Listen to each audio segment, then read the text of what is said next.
Myself Sridevi and came from Navalgund. ಈಗ ಎಲ್ಲರದು ಏನಿರ್ತೈತಿ ಗೋಲ್ ಅಂತಂದ್ರೆ ನಾವು ಕಾಂಪಿಟೇಟಿವ್ ಕ್ರ್ಯಾಕ್ ಮಾಡ್ಬೇಕು ಅನ್ನೋದು ಇರ್ತೈತಿ. ಆಲ್ಮೋಸ್ಟ್ ಆಲ್ ಸೈನ್ಸ್ ಮಾಡ್ಬೇಕನ್ನೋರು ಏನಿರ್ತಾರೆ ನಾನು ನೀಟ್ ಕ್ರ್ಯಾಕ್ ಮಾಡಬೇಕು ಅನ್ನೋ ಒಂದು ಕಾನ್ಫಿಡೆನ್ಸ್ ಮೇಲೆ ಬಂದಿರ್ತಾರೆ. ಆ ಕಾನ್ಫಿಡೆನ್ಸನ್ನು ನಮಗೇನು ಮುಂದೆ ತೊಗೊಂಡು ಹೋಗುವಂತಹ ಸಹಾಯ ಮಾಡೋದು ಯಾವುದಂದ್ರೆ ನಮ್ಮ ವಿಜೇತ ಕಾಲೇಜ್.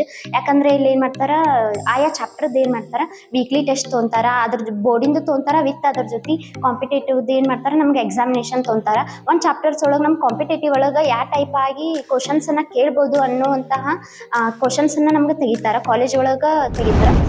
ನಾವು ನಮ್ದು ವೀಕ್ಲಿ ಟೆಸ್ಟ್ ತೊಗೊಳ್ಳೋದ್ರಿಂದ ನಮ್ಗೆ ಏನು ಹೆಲ್ಪ್ ಆಗ್ತೈತೆ ಅಂದ್ರೆ ಸ್ಟೂಡೆಂಟ್ಸ್ಗಳಿಗೆ ಈಗ ವೀಕ್ಲಿ ಟೆಸ್ಟ್ಲಿಂತ ನಾವು ಏನೇನು ಮಿಸ್ಟೇಕ್ ಮಾಡ್ತೇವೆ ಅನ್ನೋದು ನಮ್ಗೆ ಈಗ ಗೊತ್ತಾಗ್ತೈತಿ. ಹಾಗಾಗಿ ನಮ್ಗೆ ಬೋರ್ಡ್ ಎಕ್ಸಾಮಿನೇಷನ್ ಒಳಗೆ ಏನಾಗ್ತೈತಿ ಹೆಲ್ಪ್ ಆಗ್ತೈತಿ.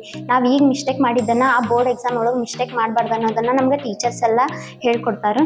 ಹಾಗಾಗಿ ಇಲ್ಲಿ ಕಾಂಪಿಟೇಟಿವ್ಗೆ ಭಾಳ ಒತ್ತು ಕೊಡ್ತಾರೆ ವಿಜೇತ PU ಕಾಲೇಜ್ ಒಳಗೆ. ಹಾಗಾಗಿ ನಿಮ್ಗೆ ಏನರ ನಿಮ್ದೊಂದು ಆಸೆ ಕನಸು ಇತ್ತಂದ್ರೆ ನಾನು ನೀಟ್ ಕ್ರ್ಯಾಕ್ ಮಾಡಬೇಕು, MBBS ಆಗಬೇಕು ಅನ್ನೋ ಒಂದು ಕನಸು ಇತ್ತಂದ್ರೆ ಇಲ್ಲಿ ನಮ್ಮ ವಿಜೇತ PU ಕಾಲೇಜ್ ಒಳಗೆ ನನಸಾಗ್ತೈತಿ ಅನ್ನೋ ಒಂದು ಭರವಸೆ ನಾನು ನಿಮ್ಗೆ ಕೊಡೋಕೆ ಇಷ್ಟಪಡ್ತೀನಿ. ಹಾಗಾಗಿ ನಮ್ಮ ವಿಜೇತ PU ಕಾಲೇಜ್ಗೆ ನೀವೆಲ್ಲರೂ ಜಾಯ್ನ್ ಆಗ್ಬೇಕಂತಂದು ನಿಮ್ಮಲ್ಲಿ ಕೇಳ್ಕೊಂತೀನಿ. Thank you.